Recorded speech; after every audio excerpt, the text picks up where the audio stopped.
Hai, hari ini kita akan mula lihat bab 8 iaitu kebijaksanaan Raja dan Pembesar Melayu menangani cabaran Barat. Okey, peluasan kuasa Barat ini telah menimbulkan reaksi pemerintah di negeri-negeri Melayu Utara dan Johor. Para pembesar Melayu ini berusaha melakukan pemodenan di negeri masing-masing dan nanti kamu akan lihat di belakang nanti kita akan lihat bagaimana pembesar sultan ni menangani cabaran Barat yang cuba meluaskan kuasa di negeri mereka ataupun di kawasan mereka lah. Okey. Negeri-negeri Melayu Utara ni yang kita akan belajar ni meliputi ni Perlis, Kedah, Kelantan, Terengganu dan Johor. Sebab negeri-negeri ni dia merupakan negeri-negeri Melayu tidak bersekutu yang menerima penasihat British. Dia tak sama dengan negeri-negeri Melayu bersekutu yang menerima residen. Seperti kawasan ni, Perak, Selangor, Pahang, Negeri Sembilan. Kena tahulah negeri Selak ada 3 kan. Penang, Singapura, Melaka. Baiklah. 5 tempat kita akan lihat. Dan apa yang kita akan pelajari dalam bab 8 ni adalah kamu akan dapat menerangkan reaksi pemerintah negeri-negeri Melayu Utara dan Johor terhadap tindakan Barat. Kamu juga akan menguraikan tindakan Raja Melayu dalam menangani cabaran Barat dan menilai usaha pembesar Melayu dalam pemodenan negeri serta merumuskan keberkesanan peranan pemerintah tempatan dalam menangani cabaran Barat. Kita akan lihat satu saja hari ini. 8.1. Reaksi pemerintah negeri-negeri Melayu Utara dan Johor terhadap tindakan Barat. Kita tahu, penguasaan British ni didorong oleh perkembangan politik serantau yang melibatkan persaingan kuasa Barat, terutamanya antara Perancis dan British lah. Masa tu, mereka macam, kita kata macam Olimpik itu, nak lawan siapa dapat medal tinggi macam tu lah. Jadi, zaman dulu, dia persaing kuasa. Dia lihat siapa dapat menjajah banyak tempat. Semakin banyak tempat, semakin berkuasa lah, nampak hebat. Nak jadi number 1 di dunia. Macam tu lah contoh. Jadi mereka pun berebut-rebut lah pergi jajah-jajah tempat. So, British pun sama lah. Dia lihat kawasan mana lagi dia tak jajah di tanah Melayu, dia nak jajah lebih luas. Jadi, bagaimana dia buat? Kamu sebenarnya telah belajar bagaimana dia luaskan kuasa di 4 kawasan tu termasuk Johor lah. Kamu telah lihat sebenarnya dalam bab 4, muka surat 90, kamu boleh lihat di 4.2, di mana British ni telah berhasil meluaskan kuasa ke negeri-negeri Melayu Utara melalui Perjanjian Bangkok pada 10 Mac 1909. Okey. Dan perjanjian ni, okey, dalam topik ni kita akan lihat bagaimanakah protokol sempadan Perjanjian Bangkok ni telah memecah belahkan wilayah negeri-negeri Melayu Utara. Dan kita akan lihat reaksi pemerintah atau sultan di negeri tersebut terhadap Perjanjian Bangkok ini serta kebijaksanaan pemerintah Johor dalam menyekat kemarahan British. Okey, protokol sempadan Perjanjian Bangkok ni telah memecah belahkan negeri Melayu Utara. Ingat, first point penting. Sebab protokol ni macam persetujuan lah ataupun peraturan, okey, keputusan-keputusan tanpa perundingan. Semua tu tanpa perundingan sultan. Sultan tak tahu pun Perjanjian Bangkok ni. Tapi sebab ditandangani oleh British dan Siam. Okey? Dan sebab British dan Siam ni, mereka ni mementingkan kedudukan pengaruh masing-masing. Jadi dia buat perjanjian ni, dia telah memecahkan sempadan lah. Pecahkan kawasan. Awak ambil kawasan ni, saya ambil kawasan tu. Macam tu lah. Dan mereka langsung tak ambil kira kebudayaan, geografi, etnik, agama penduduk tempatan dalam membuat perubahan sempadan. Sedangkan ada kawasan tu mengamalkan budaya yang sama dan merupakan masyarakat etnik Melayu tetapi diberikan kepada Siam. Jadi macam itulah nanti kita akan lihat. Dan British dan Siam ni dia bersetuju menjadikan Lengih dan lembah sungai sebagai pembahagian atau garisan sempadan berdasarkan protokol sempadan Perjanjian Bangkok. Sebab dulu sempadan sudah ada, tapi melalui Perjanjian Bangkok ni dia bahagi, dia lihat kepada legih dan lembah sungai. Ni sempadan berdasarkan legih ni kamu boleh lihat ilustrasi dalam buku teks muka surat 200 dan sempadan sungai. Macam ni dia bagi kawasan macam tu. Okey. Legih sungai merupakan kawasan tanah tinggi yang memisahkan dua hulu sungai atau lebih. Okey. Ini contoh dia. Kamu kena tahu apa itu protokol sempadan Perjanjian Bangkok 1909 yang telah membahagikan ataupun memecah belahkan wilayah. Kita kena tahu seperti cikgu cakap, dia bahagikan sempadan berasaskan lengeh dan lembah sungai dan dia bermula dari utara ni. Utara ni dipanggil utara atas ni. Bermula daripada Sungai Perlis. Ni, Sungai Perlis di sebelah barat kawasan ni.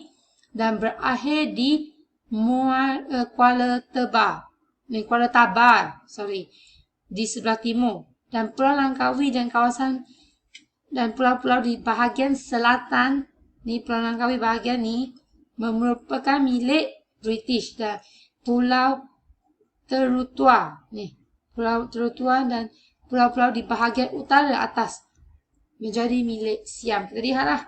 Ni, dulu ni kawasan Setiu, kawasan Sadau ni milik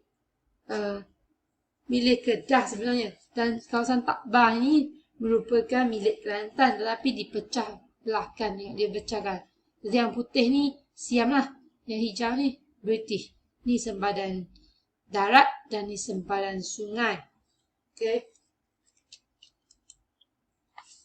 Dan kita akan lihatlah yaksi pemerintah ni ada siapa. Ada Perlis, ada Kedah, ada Terengganu dan Kelantan. Jom kita lihat satu persatu. Mereka ni mempersoalkan hak British dan Siam yang menentukan masa depan politik negeri-negeri Melayu tanpa berunding dengan mereka terlebih dahulu. Memang tak tahu malu lah kita kata British ni dan Siam ambil negeri orang, tak ajak orang berunding. Sebab itulah Sultan-Sultan marah. Jadi kita lihat di Perlis. Apa kesan Perjanjian Bangkok ataupun protokol Bangkok tu terhadap Perlis? Perlis telah kehilangan wilayah Pujoh yang terletak di sebelah utara Sungai Perlis kepada Siam. Pujoh ni dia hilang. Jadi apa reaksi pemerintah? Jadi Raja Sheikh Awi Jamalullah, ingat kalau ada Jamalullah tu mestilah Perlis punya raja, telah membantah tindakan Siam mengambil wilayah Pujoh dan dimasukkan ke dalam wilayah Seto. Sebab Seto kan jadi Siam punya. Siam tu Thailand lah kamu perlu ingat. Tapi sebelum dikenali Thailand tu nama mereka adalah Siam. Okey. Dan wilayah Pujoh ni sepatutnya menjadi sebahagian daripada Perlis kerana sebelum itu Pujoh ditakbir oleh kerajaan Perlis melalui penghulu Kuala Perlis. Tapi hilanglah. Dan di Kedah pula Sultan Abdul Hamid Halim Shah ni dia terasa tersinggung kerana tidak dibawa berunding perihal negeri baginda.